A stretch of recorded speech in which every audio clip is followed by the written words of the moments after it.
Buenas tardes, chicos, o días o noches, no sé a qué horas nos están escuchando, pero bienvenidos nuevamente a Bateristas por Minuto, un podcast sobre percusión, sobre batería. Hoy me encuentro acá con Ferchito Bayona, parcerito de hace muchos años.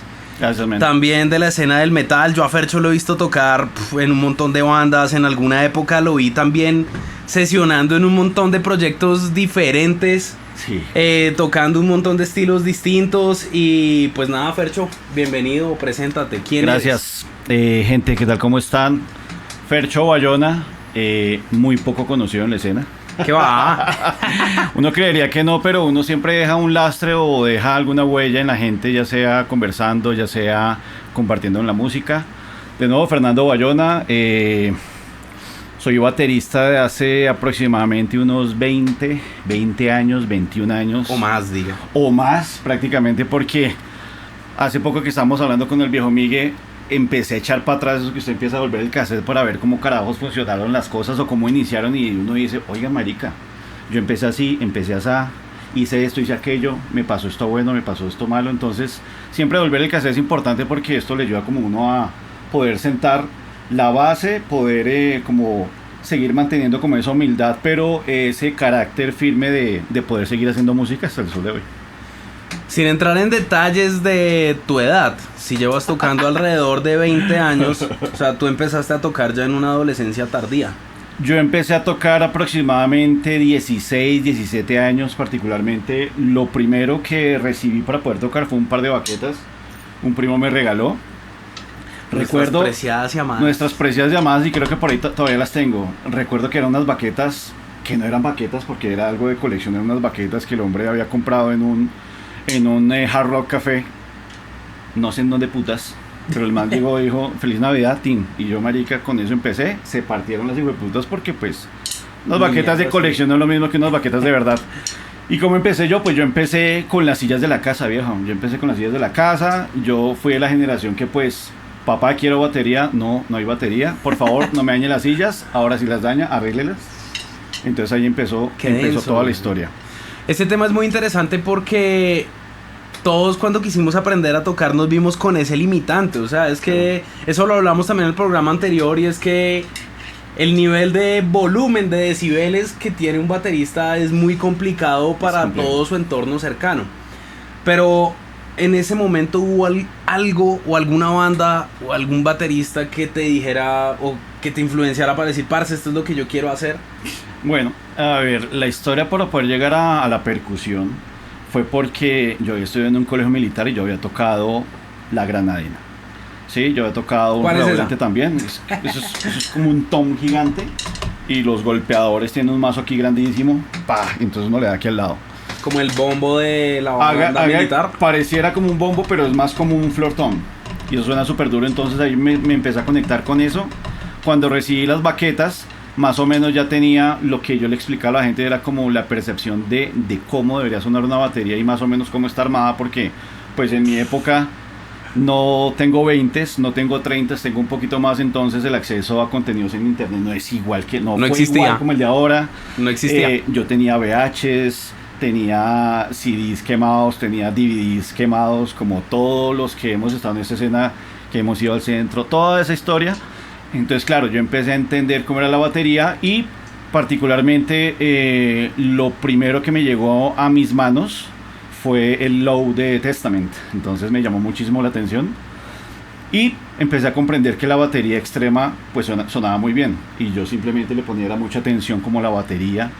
No me importaba el resto. Yo le decía a la gente, o lo intenté explicar, era que yo tenía el mixer aquí en mi cabeza y yo simplemente le subía toda la batería para entender cómo, para percibir. Usted sabe que una cosa es leer la partitura para intentar aprenderse una canción y otra cosa es sacarlo a oído. Entonces yo siempre saqué todo como oído, y ahí empecé a pillarlo. Luego de eso fue que empecé como a ver las bandas extremas, pero dispárela para ahí.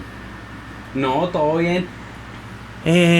Abordando varios temas de los que tú estás hablando, a mí me ha pasado con los años de que a medida que uno va evolucionando dentro de la música, uno se vuelve mucho más perceptivo. Sí, o claro. sea, una cosa es escuchar un disco a los 10, a los 15 años y otra reescucharlo ya estando más cucho. Sí, claro. Uno nota muchos detalles que antiguamente pasaba muy por alto y Exacto. uno empieza como a desglosar los instrumentos también a nivel auditivo de una manera muy diferente.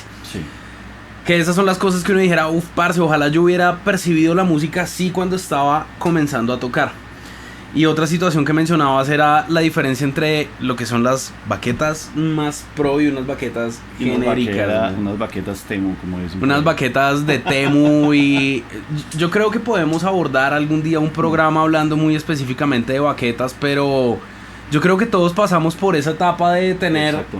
2 lápices o 2 palos de balso Sí, tal cual. y comenzar a percutir, porque igual el ritmo es algo que va dentro del ser humano. Sí.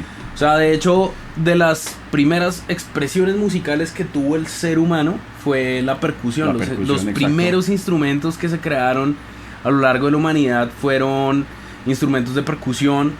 Lo que hacían tambores o con huesos que percutían y demás. La tripa del animal que cazan la ponían a secar y la templaban en algo para poder tener ese sonido percutivo. Pero es muy totalmente interesante analizarlo desde que podríamos concluir que el ritmo es algo inherente al ser humano. O sea, eso es algo que Sí. nos ha ayudado a evolucionar como especie.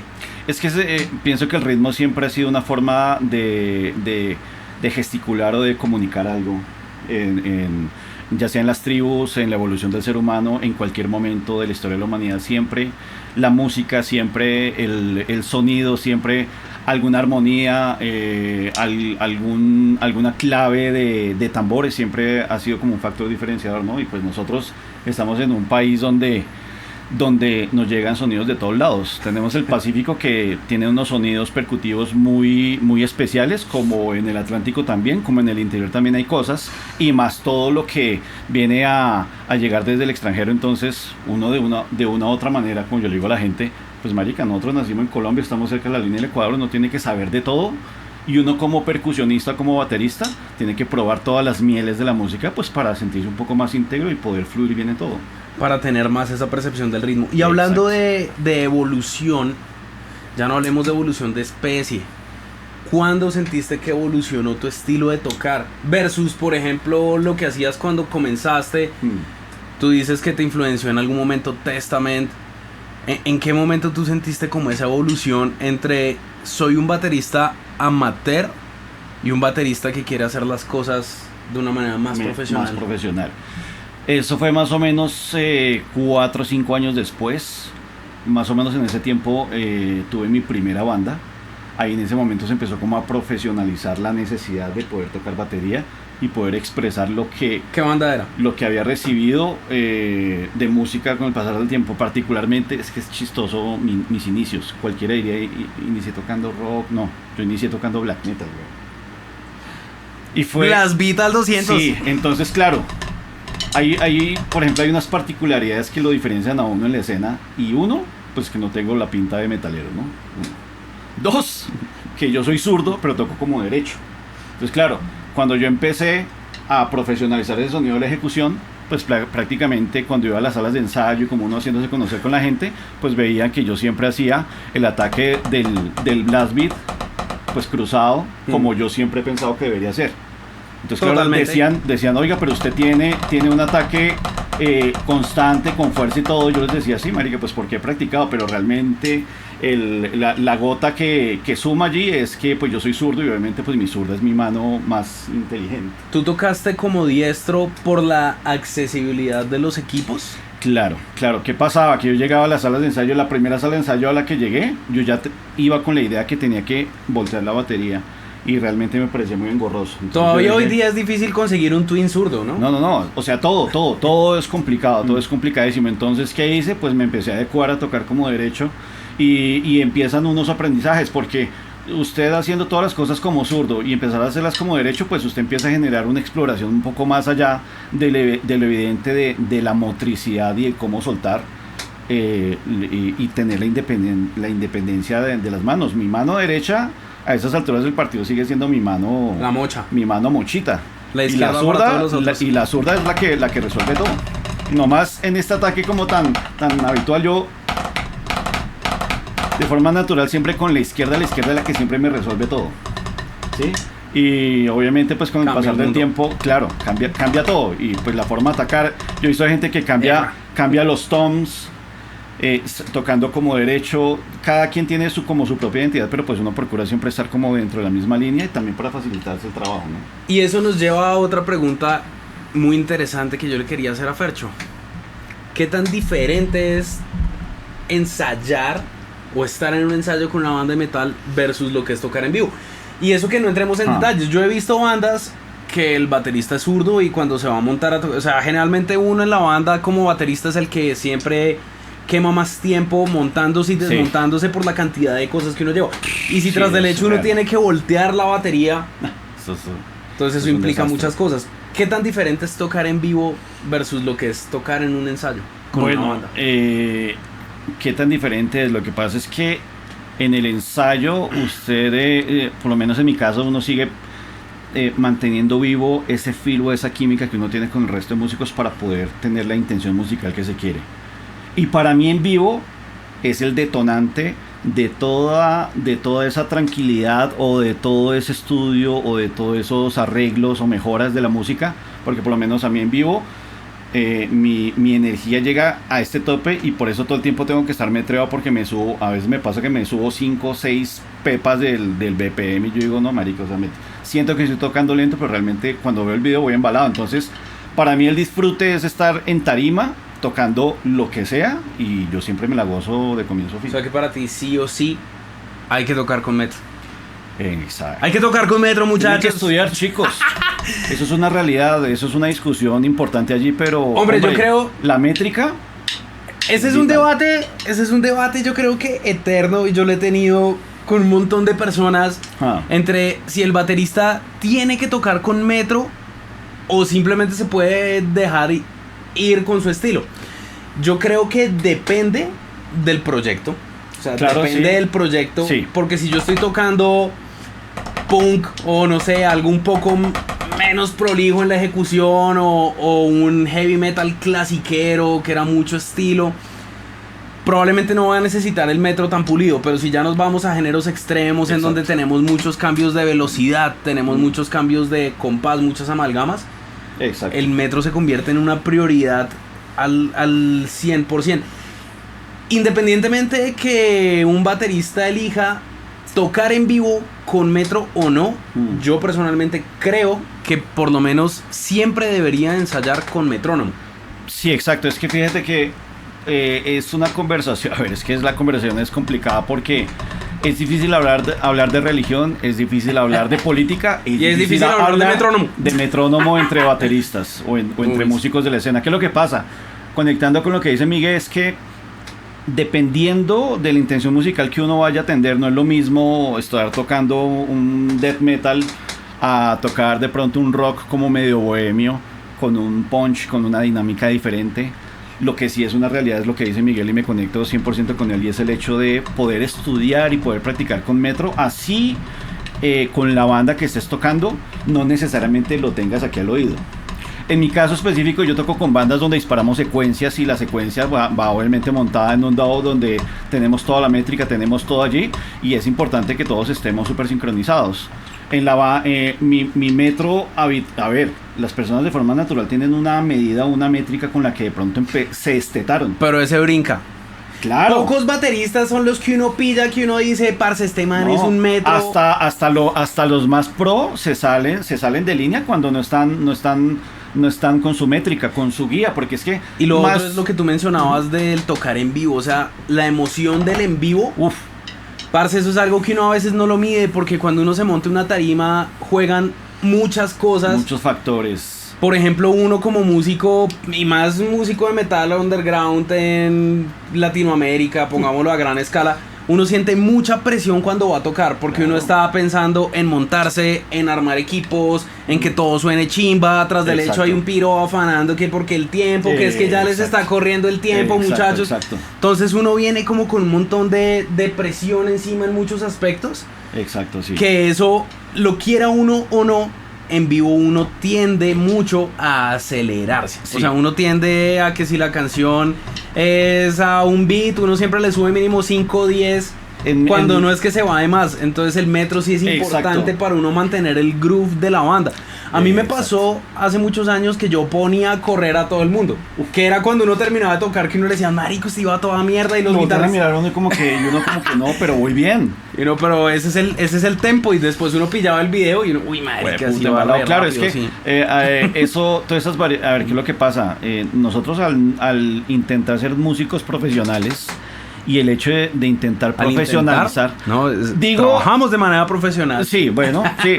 Digo que al intentar, porque es que usted siempre quiere más y quiere estar mejor y quiere tener mejores equipos, entonces siempre es una evolución constante. Digamos que esa es como la forma conceptual con lo que digo intentar. Claro, nosotros trabajamos haciendo música de una forma profesional donde le dedicamos tiempo independiente de nuestras labores transversales, pero no somos una banda como las que seguimos, que en algunos casos el baterista simplemente está sentado en camerino y lo llaman y el man se sube y ya. Y ya tiene todo listo, claro, armado, o sea, ya está pa'l hijo de puta. Hay bateristas aquí en la escena que tienen su drum tech ahí, y en mi caso yo no cargo drum tech, entonces yo tengo que llegar, pillar cómo está la ubicación que se tiene de bases, cómo está la batería, si toca ajustarla, si toca de pronto afinarle algún parche, porque es que hay cositas muy punkeras y muy hippies que uno ve por ahí. Acabas de tocar un tema muy importante que yo creo que en el 80-90% los bateristas pasan por alto. ¿Qué es lo primero que hace un guitarrista, un bajista, o lo primero que debería hacer cuando coge su instrumento? Afinarlo. Y afinar. ¿Por qué los bateristas cuando vamos a tocar en vivo nunca verificamos el tono y la afinación de la batería? Exacto. Eso es algo que es muy importante, pero obviamente volvemos a lo mismo. O sea, a veces la misma presión del en vivo uno no le permite ser tan meticuloso, uno carga su redoblante, uno carga su trigger como para tener parejos ciertos sonidos, pero muchas veces uno se bota al agua con lo que haya en el vinilo en el que uno vaya a tocar. Y a menos que uno llegue más temprano que todo el mundo y setee y afine antes del show o lo que sea, uno no tiene tiempo de hacerlo. Entonces es móntese a tocar y, como dijo el peluquero, ya como quedó. Como quedó.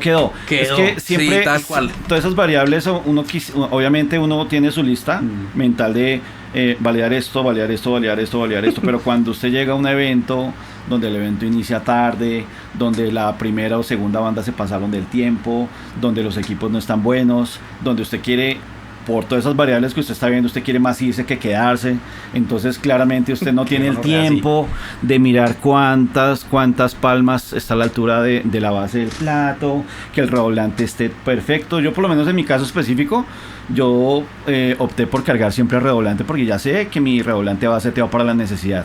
Porque muchas veces me pasó cuando no lo cargaba o cuando no tenía redoblantes, que uno se encontraba unas pifias de cajas. Unas latas de galletas. Unas cajas de galletas, donde la caja de galletas suena mejor realmente, entonces uno entrar a ajustar todo, a cuadrar todo eso es muy complicado. Y pues dada la premura, dado el afán, eso es como una maratón, viejo.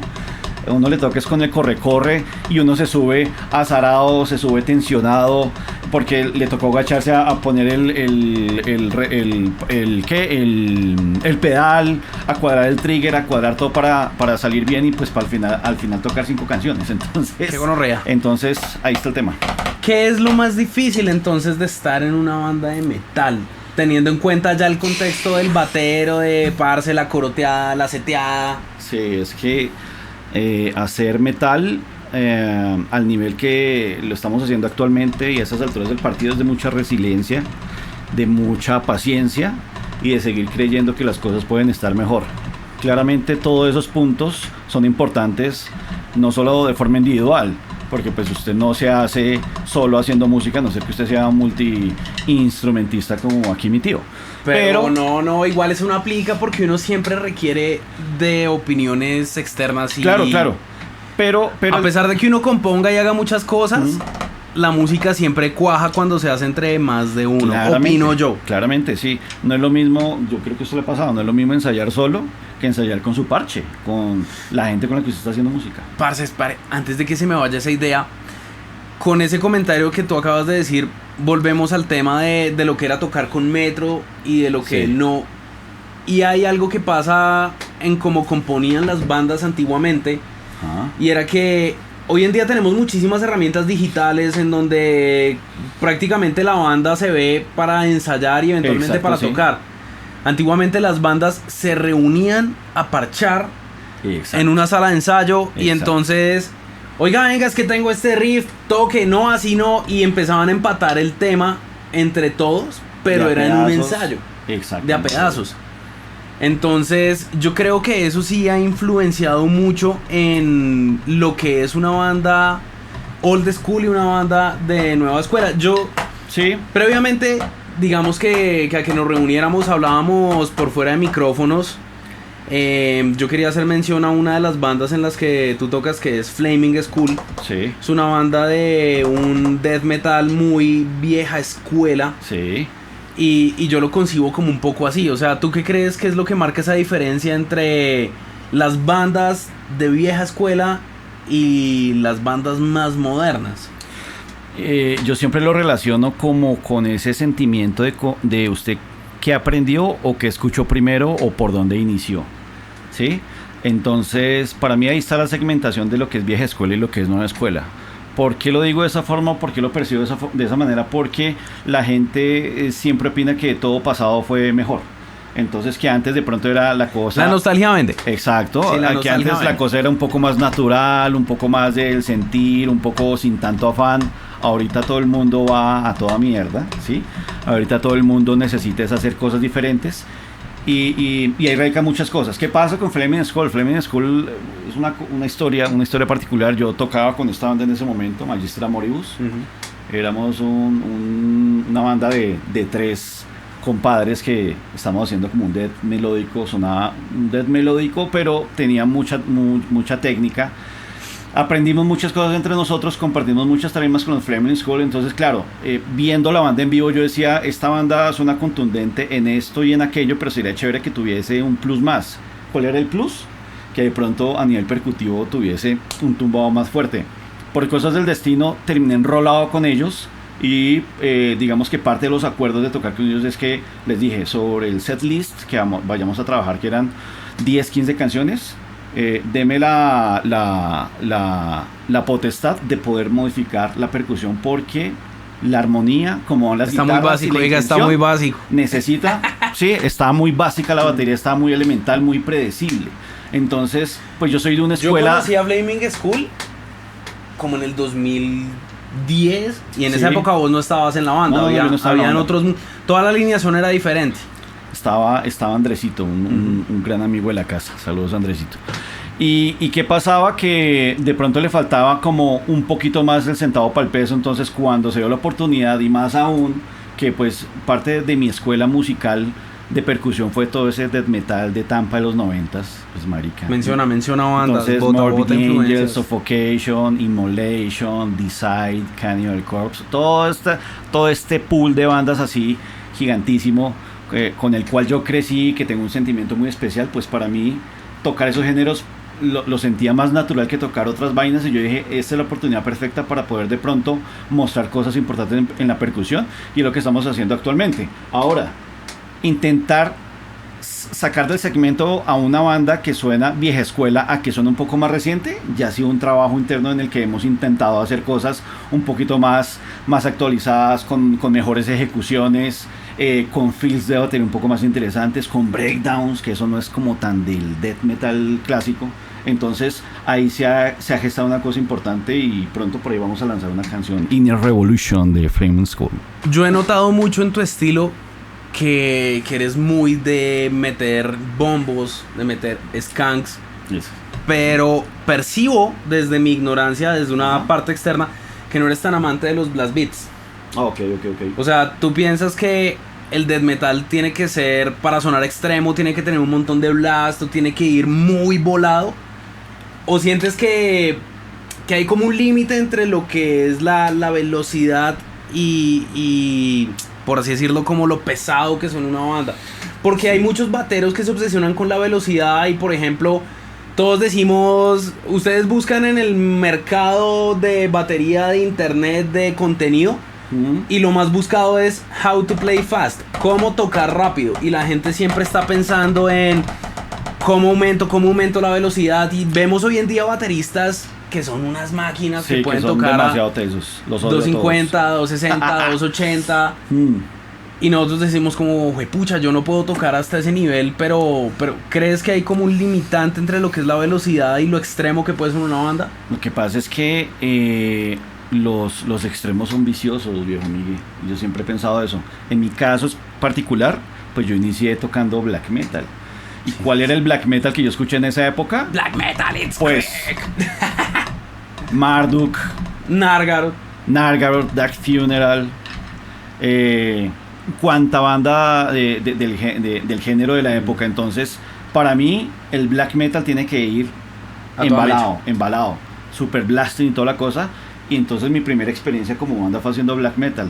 Llegó un momento en el que yo decía, pues marica, es que estar todo el tiempo pues eso es muy agotador. Uno, porque obviamente Uno se enzorra. no somos máquinas, nosotros tenemos nuestros tendones, nuestros ligamentos, nuestros músculos, no calentamos bien, ¿sí? Todo el mundo tiene unas dinámicas diferentes, a veces es genética, otras veces ya es escuela, son muchas vainas. Entonces ahí me empecé a dar cuenta que la batería extrema debe tener muchos más matices. ¿Y cómo he llegado a ese punto? Pues obviamente teniendo experiencias en otros géneros particulares, tocando rock, tocando blues, tocando algo más grooveado. Entonces, claro, para mí, de acuerdo a la intención armónica que tendrían las guitarras, que por lo menos así lo trabajamos en composición, donde yo considero que vayan blast beat, yo lo ingreso allí. Pero hago blast beat con doble bombos, o hago el blast beat muy del Pete Sandoval, ¿no?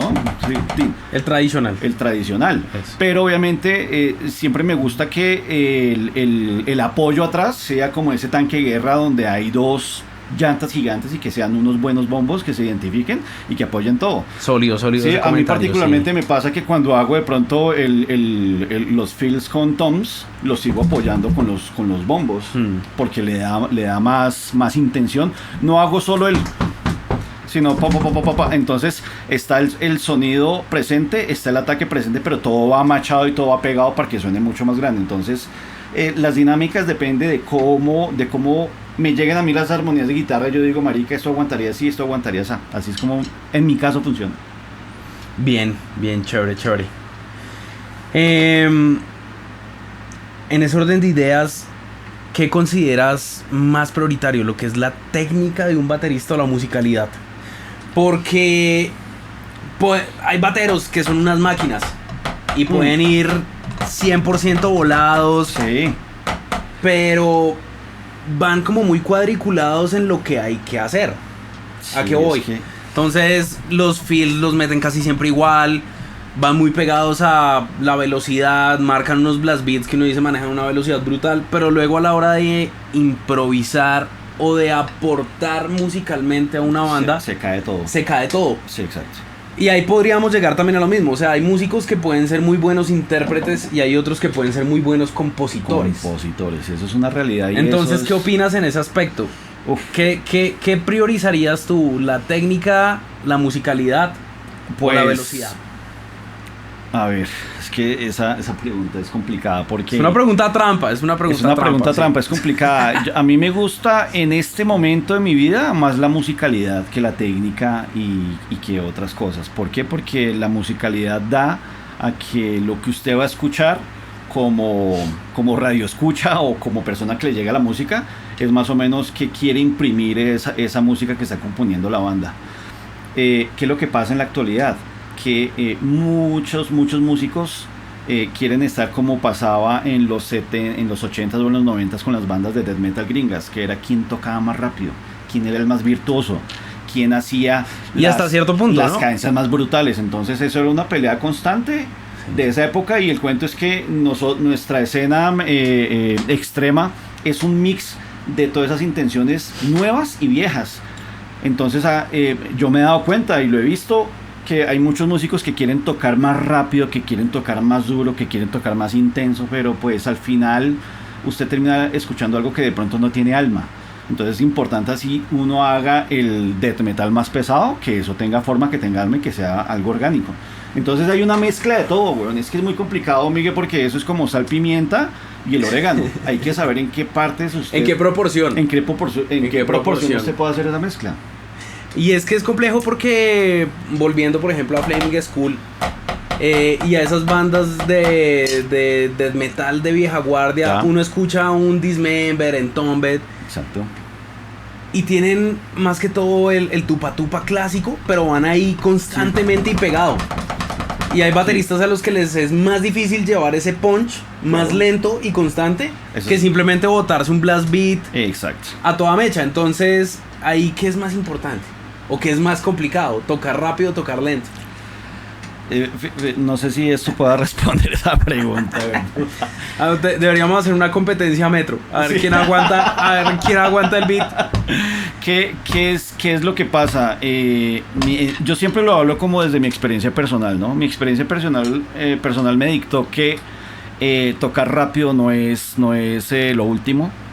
Tocar con demasiada potencia no es lo último, pero tocar con intención es algo vital y es algo importante. Tocar tan rápido no es tan chévere.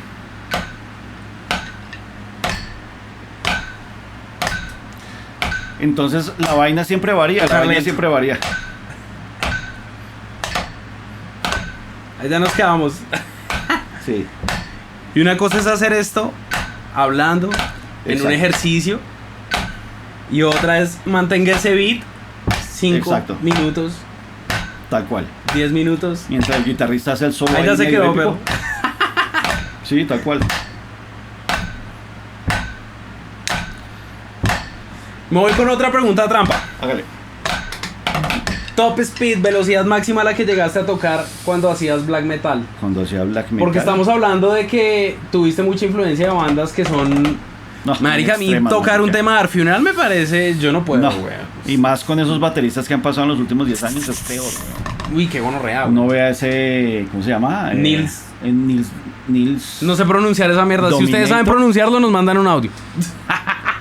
El Dominator. El Dominator es un monstruo, weón. Yo vi a ese man y yo dije, no, me retiro. Apague y vámonos. Apague y vámonos, es complicado, o sea... Recordar como las métricas, uy, no, huevón, no me acuerdo cuánto, ¿qué? Top speed. 250, 260.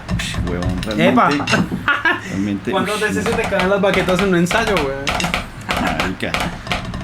Cuando estoy estresado es cuando boto las baquetas. Cuando estoy frío se me caen las baquetas. Cuando estoy frío. A una vez me pasó en un evento con la banda de black metal que no tenía más baquetas. Iniciamos el show, era la 1 de mayo, era una tarima como en un segundo piso, se me cayó la baqueta. Estaba maquillado, había una vieja que estaba echando gafa como tocaba y yo le estaba haciendo gestos para que me alcanzara la baqueta que le había caído en los pies. Como casi finalizando la primera canción, la vieja cayó en cuenta, me pasó la baqueta y obviamente pues le gasté pola y le hice de todo, ¿no? Pero marica, yo duré todo el tiempo y haciendo de todo con una sola mano. Me sentí como el ya como muy pro, mocho, weón. Ya paila. Ahorita mencionaste algo que me hace formular otra pregunta muy interesante, weón. ¿Alguna vez, a lo largo de estos más o menos 20 años que nos dices que llevas tocando, has pensado en dejar de tocar? En decir, hijo de puta, me retiro esta mierda, estoy mamado. Sí, claro. Marica, somos humanos. Pasan los años y llegan nuevas cosas, nuevos retos, nuevos propósitos individuales, en familia, en todo. El huevón, sí, varias veces he pensado en colgar los guayos y dejar todo guardado, pero las ganas de seguir haciendo música, de seguir utilizando el tocar la batería como ese mecanismo o ese canal para poder evacuar como esa tensión, la monotonía y poder sentirme vivo, es lo que me tiene haciendo música hasta el sol de hoy y hasta cuando pueda. Yo hace unos años tuve un accidente en moto, yo casi pierdo mi pierna izquierda, todo fue muy difícil. El hecho de pensar en las cosas que estaba haciendo en ese momento y también pensar en volver a tocar batería, pues me ponían mal y me deprimían y me trasnochaban. Y lo que me ayudó a volver a caminar y a salirme del concepto del médico de que iba a quedar con una cojera de por vida fue volver a tocar batería, bien. Eso fue lo que me ayudó. O sea, entonces la batería me tiene acá. Te salvó la vida la batería. La verdad sí. Bien, chévere ese concepto. Yo varias veces he pensado en mandar literalmente todo al carajo. Sí, claro. Weón, y es como a veces uno se carga de cosas. Muchas veces nosotros como músicos, la música se convierte en un refugio. Sí. Pero si uno no lo sabe medir, se puede convertir en un yugo. En un yugo, en una cueva, en una caverna. Sí, porque a veces uno también, uno se pone uno mismo como unos estándares, unos topes, y uno mismo dice como, parce, es que llevo tantos meses tratando de dominar una técnica o de llegar a un top speed, a una velocidad, y yo siento que sencillamente el cuerpo no me da o esas cosas, y a veces yo he pensado en abandonar por frustración, como por limitantes físicas, sí, o por limitantes también del medio de la escena, que eso es un video cuando uno a veces le mete mucho corazón a un proyecto, sí, o a muchas cosas, y pues quizás uno de una u otra manera va abriendo de a poquito los ojos y se da cuenta de que no todo funciona como uno quisiera que funcionara. Sí, de acuerdo. Esos han sido como las cuestiones. No tanto, digamos, que el compararme con otros músicos, porque uno siempre tiene como la bandera, como parce, se man toca muy brutal. Pero más que uno compararse, uno dice, ¿qué puedo aprender de este personaje? A ver, ¿qué es lo que pasa? ¿Qué es lo que pasa con la escena? La escena funciona de una manera y es un ecosistema que al sol de uno quiere seguir comprendiendo. Yo dejé de pararle atención al segundo punto que dices, de lo que pasa en la escena, de cómo se comporta, hace como 5 o 6 años atrás. ¿Por qué? Por una experiencia personal que tuve en una banda donde toqué, donde yo le estaba metiendo mucho empeño, pero yo veía que las cosas como que no funcionaban, no cuajaban, y entonces músicos de la banda estaban más pendientes de lo que pasaba alrededor y de si se sentían competencia con otra banda, que yo decía, marica, aquí esto parece que la casa de los famosos o Gran Hermano, ¿cuál es esta mierda? Yo vine fue a tocar batería, bueno, yo vine fue a disfrutarme el ensayo, yo vine fue a poder ver que la banda está evolucionando. Entonces, después de esa experiencia personal, yo dije, marica, no vale la pena estresarse ni botarle tanta corriente a eso, porque es que estamos aquí para tocar batería, no para estar pendiente si le gustó la banda o no le gustó, si le parece si soy bueno o mal baterista. Eso realmente en mi caso particular entró en un segundo plano, ¿sí? Pero sí tengo la potestad y la integridad de aceptar cuando hay mejores bateristas que uno en la escena, y hay un montón. Hay muchos nombres que están en el run run por todo lado, gente que toca si conocen extremo, etiquétenlos, que sí, los queremos tener aquí. Hay gente muy tesa, hay gente como tesa y como muy técnicos y como muy ásperos. También hay gente que es demasiado orgullosa, hay gente que se cree que está acá, pero realmente no, su necesidad de mostrarse no tiene suelo. Hay otros que son muy humildes, hay otros que son demasiado faranduleros, y hay otros como yo, que huevón, yo creo que estoy como detrás de una columna y cuando me llaman me subo a la tarima y hago el show. ¿Sí me entienden? Entonces, mi concepción es que la gente tiene que disfrutar la música independiente del género que hagan, debe tener claros sus propósitos, debe coincidir con su banda y echar para adelante, no estar pendientes de si el otro está haciendo o no está haciendo. No es un factor de medición, es muy difícil sobrellevar eso. Es muy complicado porque en la escena muchas veces vemos críticas desde lo que es la opinión y el gusto, y es que la opinión y el gusto son como el culo, weón. Sí, cada quien tiene el suyo y todos huelen a mierda. Sí. Y otro es que, marica, también se ve mucha opinión desde el ego. Sí. Entonces, pues, marica, ¿Cómo le pareció su banda? No, pues es que yo pienso que, o sea, marica, la gente se cree, no sé, weón, un jurado de American Idol aquí diciendo, no, es que te faltó, no, marica, ¿cómo mierda? O sea, yo no soy de los que personalmente yo no soy de los que me bajo de la tarima y busco el que está, ay, marica, ¿cómo le pareció? ¿Sí le gustó? No, weón. Uno, sí, en la tarima, uno ve la gente, uno ve el panorama y uno ve la respuesta de la gente. Y yo soy de los que, marica, no quiero ser ni egocéntrico ni nada, pero yo soy de los que me subo, hago el show, lo disfruto como un putas, sudo, huevón, desbarato, feliz, contento, me bajo porque pues el baterista es el último que se baja. El baterista siempre es el último que se baja, independiente de lo que haya pasado en el show. Yo siempre me bajo pues muy agradecido por poder tocar una vez más. Y pues Claro. si me bajo y me encuentro con gente que de pronto en muchos casos me dicen, marica, qué chimba como usted tocó, weón, ¿usted dónde salió? Marica, ¿usted hace cuánto lleva tocando? ¿Quién es usted? O, No lo conocía. marica, ¿quién es usted? Nunca lo había visto. Marica, o sea, casi no se baja de la tarima, weón. O sea, iba a tocar todas las canciones, vainas así, y uno simplemente conversa con la gente, cruza conceptos, se ríe un rato y se toma una pola. Marica, yo creo, o sea, pues lo que me ha dejado como la experiencia a lo largo de los años es que realmente no existe un show perfecto, güey. No, jamás. Y menos desde la perspectiva del músico. O sea, una cosa es el público. O sea, el público puede ir a verte y parce, la rompieron, una gonorrea. Pero el músico, el que está tocando, sabe los errores. Y sabe lo que hubo, Claro, lo que claro, hizo claro. bien cada uno y lo que hizo mal cada uno. Y más cuando es música que es inédita. La música de todas las bandas, no todo el mundo le llega. Le llega a sus amigos, le llega a su familia, le llega a los más cercanos. Pero que llegue alguien diciendo, voy a ver si efectivamente lo que grabaron suena en vivo. Pues habrán casos, pero pues tampoco es así. Yo particularmente, y son verdades que ocultan los músicos. Yo grabo los films de una manera, pero en vivo siempre hago algo adicional. Es como el chef que escribe el libro de cocina, dando las recetas exactas, pero yo en vivo hago el pescado diferente o preparo mi corte de carne diferente, ¿sí? Lo importante es que salga bien. Le mete la sazón. Le meto la sazón, y eso es algo que también siento que hay diferencia. No soy de los que está leyendo una partitura que si sopla el viento se cae la partitura, me pierdo, no. Pero sí soy de los que siente la música. Yo sí tengo la copialina dentro del metro, güey. Ah, bueno, eso claro, no. Es que Eso funciona, güey. eso es una realidad. Eso sí. Bueno. A mí me ha funcionado, por ejemplo, cuando me ha tocado hacer sesiones para bandas, uno se saca los temas en 1 o 2 semanas, pero que yo diga me los aprendí de memoria y... No, eso no pasa.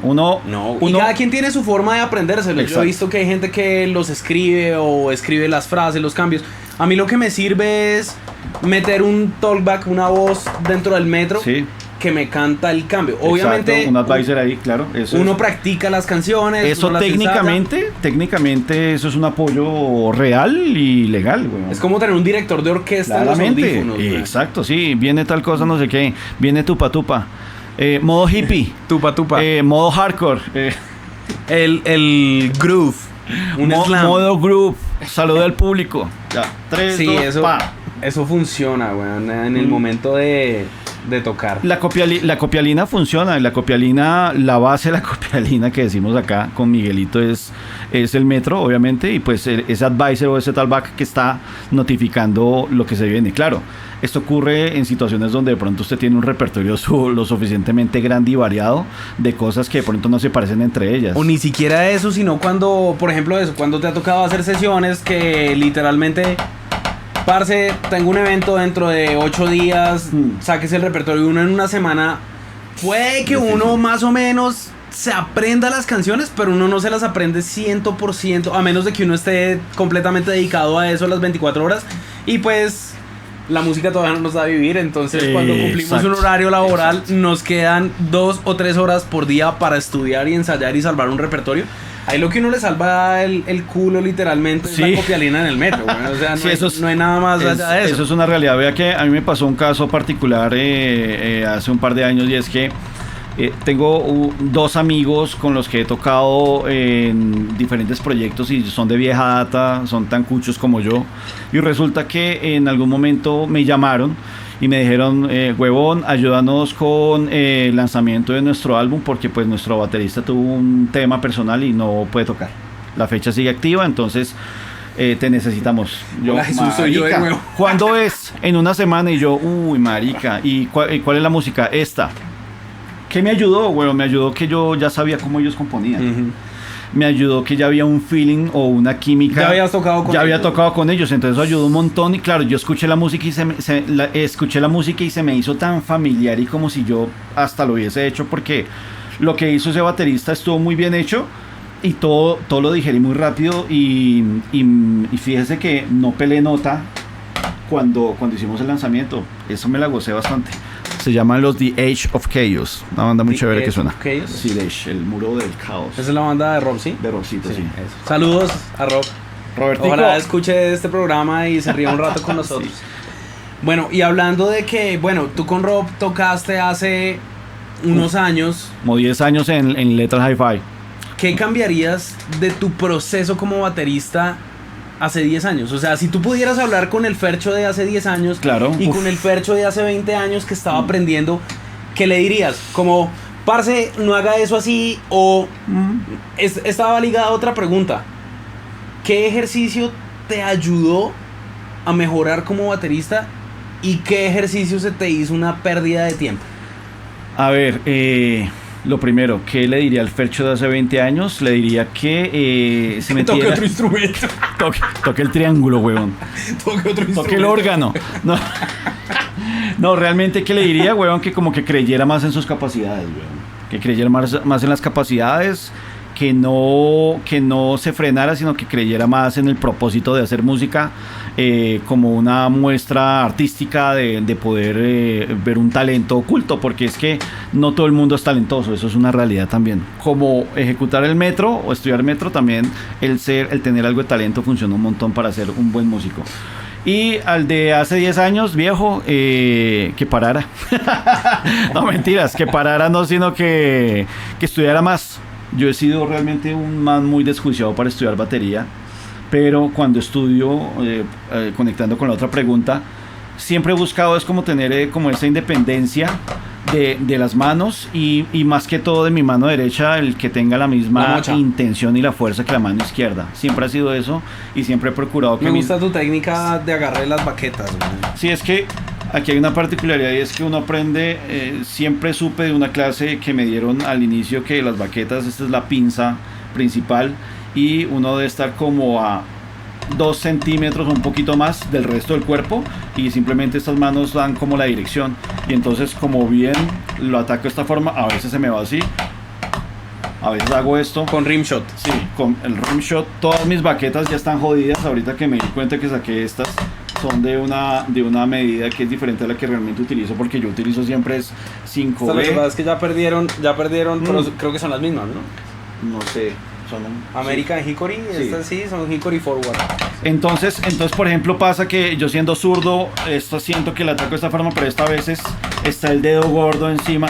Yo pienso que la técnica es importante mantenerla, pero no se enrede tanto con la técnica, sino que la intención sea real, que usted realmente está atacando lo que es y que no sea un jugado de babas cada vez que usted va a tocar el parche. Entonces siempre he luchado, más que de pronto no, es que yo utilizo el paradiddle no sé qué tal cosa o el redimiento no sé qué. Yo realmente soy como más de corazón y de sentir que cuando me siento a ensayar o me siento a practicar en casa, que estoy como con la energía y estoy con la misma potencia de hace 20 años, ¿sí? Es que ahí podemos entrar en un terreno un poquito más técnico, sí, para las personas a las que de pronto les guste, les interese esa parte más técnica. Si nos vamos a lo básico de la batería, yo resumiría que realmente solo existen 2 rudimentos. O sea, para mí como baterista que ya he aprendido un poco más, yo nunca he estudiado en academia, pero sí me he informado y he tenido profes y maestros y gente que uno le va explicando cosas. Claro, y uno lee e investiga. Solo hay 2 rudimentos, sencillos y dobles. Y los dobles, tal cual. Solo hay 2 rudimentos y a partir de eso uno puede construir su propia rutina de práctica conforme a la musicalidad que uno quiera lograr. Sí, de acuerdo. Entonces, por eso, esa pregunta también tenía un poquito de trampa. Porque pues obviamente digamos que practicar rudimentos muy específicos o ejercicios de X libro o X baterista está bien, porque eso le puede abrir a uno un espectro de aprendizaje. ¿Usted hace eso? Sí, exacto. O sea, básicamente eso quizás te puede ayudar a ahorrar tiempo. Pero no es un todo. Pero no en el total de los casos. Una persona que no la tenga tan clara lo puede confundir, lo puede hacer perder tiempo. Y por eso iba a ligar la pregunta: ¿qué ejercicio fue una pérdida de tiempo y qué ejercicio sí te ayudó a evolucionar como baterista? A ver, un ejercicio que fue para mí pérdida de tiempo y realmente los erradiqué es intentar hacer dobles con el bombo. ¿Sí? Sí. Realmente nunca a mí sí me gustan los dobles. ¿Qué es lo que pasa? O sea, es totalmente respetable. Miguelito hace unos dobles muy interesantes y lo he visto haciendo dobles con... No, ya aprendí, me costó mucho tiempo. Pero entonces yo soy de la escuela de pisar y sentir el impacto del ataque del mazo en el bombo, ¿sí? Entonces yo prefiero hacer sencillos, intentar hacerlos lo más rápidos posibles. Nos faltó alistar los twins, ¿sí? Acá con el par, güey. Que de pronto hacer dobles. Los dobles, como todas las técnicas de percusión, son totalmente válidos. Y más en los géneros extremos que se manejan actualmente. Usted ve bandas, weón, donde uno dice, marica, ¿y esos bombos qué, weón? Cuando ve al man ejecutándolo, el man apenas va así, como caminando en cámara lenta. Y yo, qué hijos de puta tan buenos. ¿Sí? Pero entonces, por ejemplo, en mi caso particular, ¿por qué los saqué de mi plan? ¿Y por qué me estresaron tanto y de pronto no seguí estudiándolos? Porque los intenté hacer después de mi accidente. ¿Qué es lo que pasa? Mi tobillo izquierdo tiene una limitación de movilidad porque tengo 5 tornillos así atravesando el tobillo. Y tengo artrosis en ese tobillo. Esto es una infidencia, algo muy personal. Entonces, yo no utilizaba trigger, weón. Yo era de los que CTM el bombo de tal forma con el micrófono análogo y sientan la patada en la cara. Sí. ¿Qué pasó? Que el ataque de mi pie izquierdo ya no es el mismo que el derecho. Y siendo tu pie líder. Y siendo mi pie líder. Sí.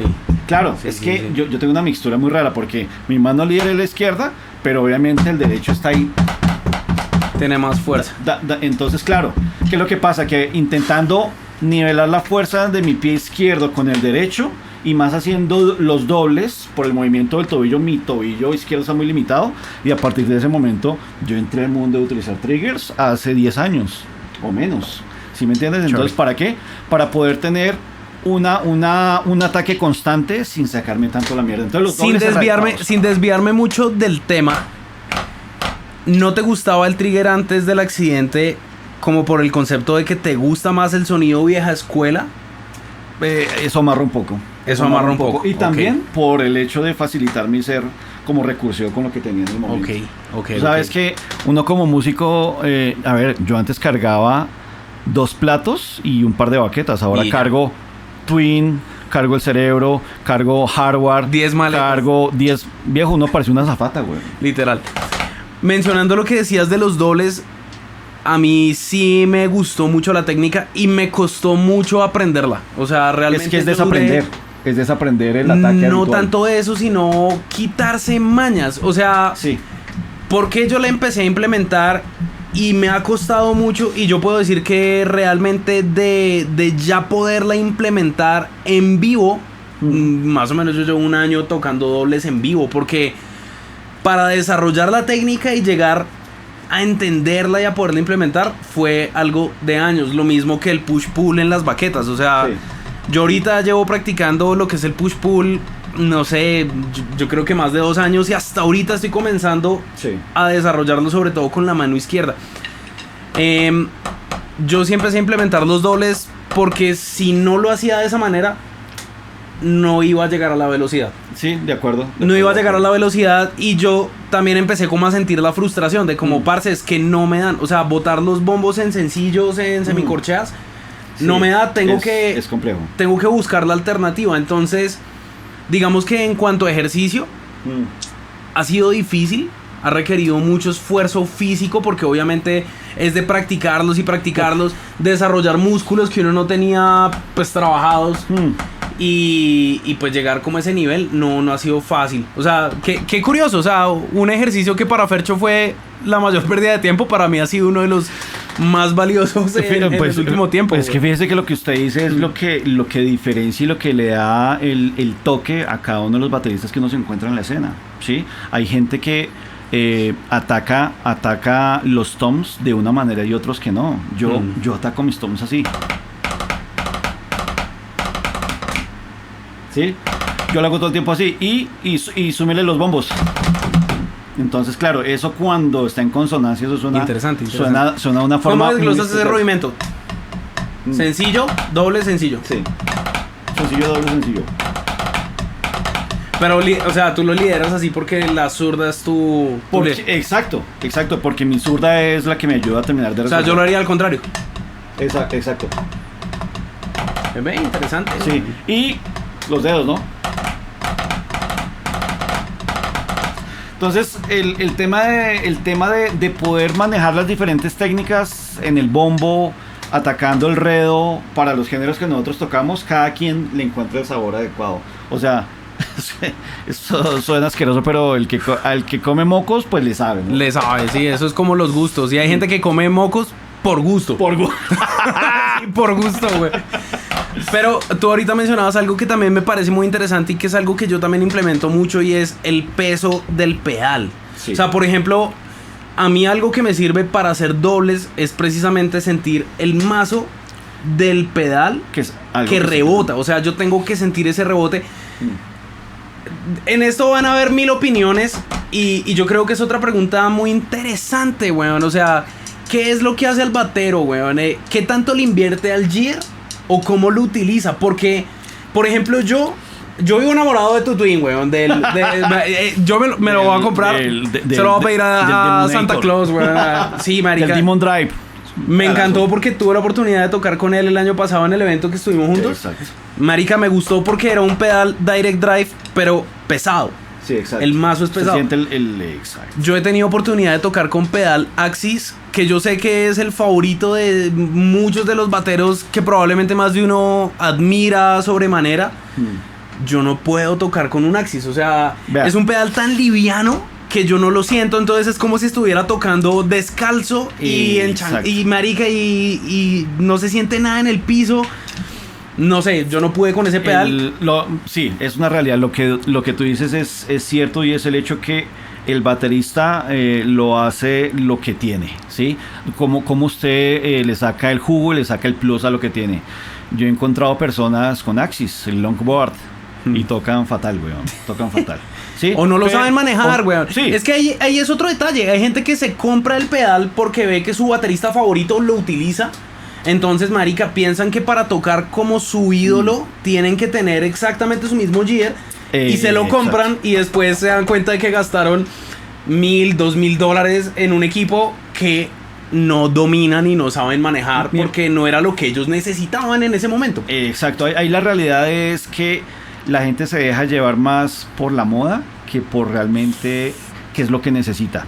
En mi caso particular, cierto, en mi caso particular yo inicié con el Gibraltar, el doble cadena, el DB16, bueno, no sé, el doble cadena. No me acuerdo referencia. Güey. Listo. Ese Gibraltar todavía lo tengo con mi batería electrónica en casa. Y es el añorado con el que inicié, con el que aprendí a hacer, de utilizar el doble bombo. Pero, ¿qué pasó? Cuando yo vi la necesidad de hacer un upgrade, entonces casi me voy por un Axis. Tuve la oportunidad de probarlo en 2 ensayos, un Axis que tenía un amigo, y sentí lo mismo que vos sentiste, weón. O sea, no se siente lo que usted está pisando. Sí. Es tan liviano, obviamente es muy eficiente, esto tiene ingeniería, esto tiene una... Y al que lo sabe manejar, pues, que lo sabe manejar, perfecto, güey. Pero sí, perfecto. Uno ve que lo utilizan como así. Sí, güey. ¿Qué es lo que pasa? Uno siente que lo utilizan súper suavecito, pero yo por lo menos, yo intento tocar suave para poder tener como la resistencia. Pero es que al final yo termino tocando muy, muy pesado. Entonces yo necesito sentir que lo que estoy pisando. Entonces, claro, el Axis, tachado. Después miré un DW, un DW y realmente me pareció chévere, pero se salió el presupuesto para lo que yo veía del pedal. O sea, consideré que no había una tecnología así que yo dijera, maricas, como el Sarso y Copito, ¿no? Que eso es una locura. Pero ese es muy parecido al Axis, güey. Ese es el tema. Es lo que tú acabas de decir. Entonces, cuando tuve la oportunidad de probar este Demon Drive, me acostumbré porque sentí que tenía las dos situaciones. Pero ¿qué pasó? Lo probé también. Entre el Axis y el Demon Drive, preferí el Demon Drive. Y el intermedio que hice, tuve un Iron Cobra. Pero ese es de Temu, güey. Listo. Esa anécdota después la contamos. Listo. Entonces me conseguí un Iron Cobra y me parecía muy versátil porque obviamente muy portable, la caja muy sencilla, el poder liberar la tensión del mazo sin quitar el mazo, eso me pareció un hit y duré mucho tiempo acostumbrado a ese pedal, pero ¿qué hice?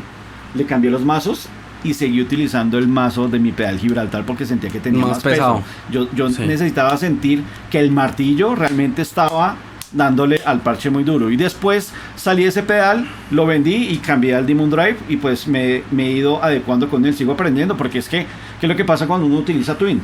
Que con el pasar del tiempo, si usted no tiene un buen pedal, usted se acostumbra a ese delay del cardan. Del cardan. Y entonces su pie izquierdo se empieza a joder mal. No, y uno tiene que aprender a calibrar el Twin. Y eso toma tiempo. Y la diferencia entre un Iron Cobra de Temu y un Iron Cobra original es precisamente que el de Temu, el barato, se descalibra, uno empieza a tocar con ese pedal y te aguanta un ensayo, pero al siguiente ya lo tienes que volver a ajustar. Y es lo mismo que pasa con cualquier instrumento de gama baja. O sea, la diferencia entre un instrumento más profesional y un instrumento de gama baja es que el de gama baja tiende a desajustarse más fácil. Hay que estarlo revisando constantemente.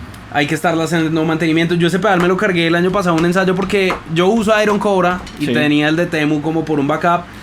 Me lo llevó a un ensayo y se me desbarató. O sea, literalmente se me desbarató. Y yo, uy, marica, ¿quién tiene un destornillador acá? Porque toca volverlo a armar todo. Entonces sí, es como una pregunta muy importante. Hablando de eso, hay un ejercicio que, por ejemplo, yo sé que lo recomiendan mucho, pero a mí no me ha funcionado, y es el de practicar el Twin sin pedal. O sea, literalmente solo hacer este motion con los pies. Y yo sé que hay mucha gente a la que le funciona. A mí no me ha ayudado. Para mí esa ha sido una pérdida de tiempo, porque lo único que me ha ayudado a progresar con el bombo ha sido practicar con el Twin y un pad. O con el bombo. O sea, si yo no tengo el Twin y el pad para sentir el rebote, y si no puedo escuchar incluso que estoy dando los golpes bien, hacer esto sin pedal o solo con el piso, es que ni siquiera para calentar. O sea, incluso para calentar antes de un toque, esto a mí no me sirve. Si yo practico así, si yo no caliento con el Twin, me montó frío y baila. De acuerdo. Pues lo que le digo, son formas de buscar cómo facilitarse el trabajo. A mí particularmente, aquí está como la dinámica al revés. El contrario. A mí particularmente siempre me ha servido el poder tener como esa independencia, que estoy haciendo cualquier cosa y mis pies todo el tiempo están ahí. Pero eso ya es un tic nervioso baterístico. Sí, es un tic nervioso baterístico porque usted está ansioso por alguna cosa. Pero siempre por facilitarme el caminado, siempre practicaba descalzo o con mis zapatos, más o menos como es la intención de ataque de las dos piernas, más aún después de no tener tanta fuerza en la izquierda. Entonces eso siempre me ha ayudado. Claro, el plan completo es que usted se adecue al pedal de turno y que tenga un pad donde esté atacando, pero por temas de facilitar el proceso y de estar de forma ágil escuchando una canción y como aprendiendo en Mega, pues yo estoy como... Lo que pasa es que eso ya es como un tic nervioso, y eso a mí me parece que es más como para llevar el ritmo al momento de uno practicar. Por ejemplo, si yo no tengo el pad de bombo, pero tengo el pad de manos, yo puedo estar haciendo acá y con los pies voy marcando el tempo. Pero decir que como tal practicar sin el pedal no me ha ayudado a mejorar la técnica de bombo. Sí, claro, es como... es válido. Sí, como el punto de vista. Es válido. Pero eso va ligado a lo que hablábamos, de sentir el peso del pedal y sentir, exacto, sí, como cosas un poco más minuciosas, puntuales. Exacto, tal cual. Marica, ya llevamos como una hora hablando mierda. Es que la charla está amena. Está potente. Pero bueno, hay no sé. Muchas vivencias, muchas experiencias, mucha vaina por hacer, weón. No sé si quieras hacer mención a algo puntual. Este es un momento también para hacer promoción. No sé ahorita en qué bandas estás tocando, si quieres hablar de algún lanzamiento, de algo que estés haciendo, de algo que quieras hacer, pues bienvenido. Este es un espacio de difusión. Gracias Miguelito. Bueno, yo actualmente, yo estoy tocando con mucha gente actualmente y procuro siempre a todas las bandas darle la misma intención, el mismo apoyo y la misma como inversión, ¿no? Porque pues tú sabes que tener banda genera unos gastos, ¿no? Tener un proyecto que funcione genera un desgaste, más unos gastos y un desgaste. Un desgaste, güey. Entonces, a ver, pronto que hay, yo toco actualmente en una banda de rock en español, suena muy chévere, se llama Madame Belladona. Y nosotros vamos a estar en las sesiones que se hacen en Sound City en Suba. Entonces allí vamos a estar en abril 24, bueno, por ahí están las fechas. Vamos a estar allí. En junio 6 vamos a estar con Flaming Skull en Ibagué, en un evento muy bacano con bandas amigas. Y con otra banda que se llama Dystopian Skies, que hacemos como un metal moderno. Suena muy chévere. Vamos a estar posiblemente nos vamos a estar en el lanzamiento del álbum de una banda hermana, pero pues no podemos decir el nombre. Entonces, de momento.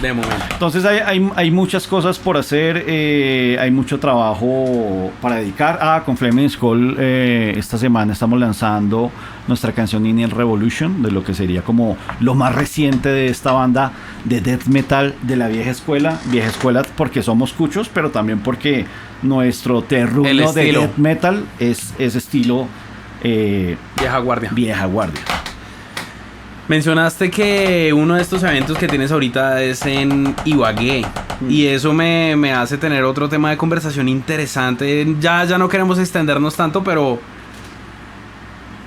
¿has girado con bandas? Sí, ha sido una experiencia. ¿Qué es lo más lejos que has ido con la música? Y cuéntanos una anécdota de qué es girar con una banda y qué es lo más difícil de girar como baterista en una banda. Lo que más quieren los músicos es girar. ¿Por qué? Porque lo ven con las bandas que siguen. Porque los ven haciendo 10 fechas, 20, 30 fechas, no solo en un país, sino en varios países, pero eso no es para todo el mundo, una cosa es estar en la sala de ensayo, armando la música, en casa grabando, y luego en eventos pequeños, y otra cosa es irte de gira donde no estás durmiendo bien, donde no estás descansando bien, donde no estás comiendo bien en algunos como casos, para intoxicarse en una gira, te la pasas de pronto borracho con sustancias todo el tiempo, entonces esto no es para todo el mundo. A ver, he girado en varios lados, pero digamos que la anécdota más chévere fue con una banda que se llamaba Raw Dog. Es una banda con la que hacíamos un Era. Sí, con la que hacíamos un Swedish death metal, sí, un death melódico muy interesante, muy bacano, muy chévere, lo disfrutamos muchísimo y nosotros nos fuimos hasta hoy en día Ecuador. Esa banda es Lost Media, ¿no? O sea, ya no existe nada por ahí. No, ya no existe. No se puede nada. escuchar. No se puede escuchar nada, pero de pronto sí por ahí lanzamos alguna sorpresa porque estamos intentando como reformar cosas. Pero bueno, entonces la anécdota es el que nosotros arrancábamos en Pasto y hacíamos 6 o 7 fechas en Ecuador. Entonces, ¿qué pasaba? Volamos a Pasto, venía ya varios buses desde Pereira con otras bandas amigas y que pues se hicieron un lazos fraternos en esa gira. Llegando a Ecuador no, sino llegando a Chachahuí, ahí a Nariño, llegar a ese aeropuerto es muy difícil, entonces realmente creímos que íbamos a morir, porque el avión realmente hacía como esto. Cuando aterrizamos, pues obviamente fuimos muy felices. Casi hacen un Jason Jiménez. Casi hacemos un... ¡Qué gonorrea! Nos van a funar. Con el corazón. ¡Ay, gonorrea! Marica, entonces, ¿qué es lo que pasa? Que arrancamos en esa gira. Sí. Y lo que les digo, el corre de salir a una ciudad que no conoces, de llegar a la ciudad, de esperar todo el tiempo para que a las 9, 10 de la noche te estén recogiendo, de llegar al sitio, que el sitio no sea lo que esperabas, que la escena no sea lo que esperas, con muchas sorpresas, con cosas bacanas, con cosas no tan bacanas, terminando a las 3 de la mañana, 4 de la mañana, subiéndote al bus ahí a mala gana, a medio descansar para luego viajar toda esa madrugada y llegar a las 9, 10 de la mañana del día siguiente, y así por 7 días es una experiencia muy hijueputa. Es duro. Es una experiencia de resistencia, pero es duro. Lo que deja de aprendizaje es todas las cosas regulares malas, las cosas que están, las variables que se juegan de entorno que tú no puedes controlar y las cosas que realmente puedes controlar, la resistencia de la gente y el ver a veces que en el lugar menos imaginado te encuentras seguidores y que la gente se la goza. Hay una ciudad, una población de Ecuador que se llama Saraguro, y nosotros estuvimos en la comunidad de Lagunas, en Saraguro creo que se llaman ellos. Es una comunidad indígena que todos los pelados son unos músicos muy hijos de puta. Unos tesos, violín, cello, todo instrumento de cuerda, los tipos lo ejecutan muy bien, flauta, todo. Y entonces resulta que ellos hicieron un evento, el hijo de puta, como en una maloca que acababan como de colocar de adobe una semana antes, marica. Entonces la fecha que menos imaginamos que iba a ser la importante realmente fue el top, porque se llenó, casi matan a dos indígenas, llegó un taital en la jeta a otros dos. Se armó todo el cero mundo mosh borracho. a machete. Sí, eso fue una experiencia, el hijo de puta, un sonido, el hijo de puta que tenían ellos, marica, y pues como era una maloca gigante con Adobe, ya te imaginarás, marica, que eso no tenía armónicos por ningún lado, entonces todo sonaba perfecto. Fue el evento más hijo de puta en el que he estado y la gocé muchísimo. Y al final la borrachera tomando punta, saludos a los amigos de Ecuador, eso fue una borrachera que no tiene nombre. Chévere. Diga, que se repita. Que se repita. Que se repita. Que se repita. Bueno, no, Fercho. Por mi parte, agradecerte por la charla, por el espacio. Gracias por la invitación. Bien. Siempre bienvenido acá a Bateristas por Minuto. Que así sea. Esta es la casa, ya saben, acá en el estudio de El Mazas, de Licantropía. 100% bienvenidos. Tenemos que cortar ya porque la idea es hacer un tema. Entonces, los dejamos con un playthrough de Fercho Bayona. Muchachos, gracias por estar acá, gracias por escuchar, gracias por compartir y nos vemos por el camino, claro que sí. Y bienvenidos, ya saben, si quieren asistir a Bateristas por Minuto, nos pueden escribir por las redes sociales o dejen un comentario y los contactamos. Esto va a crecer con toda. Eso, a huevo.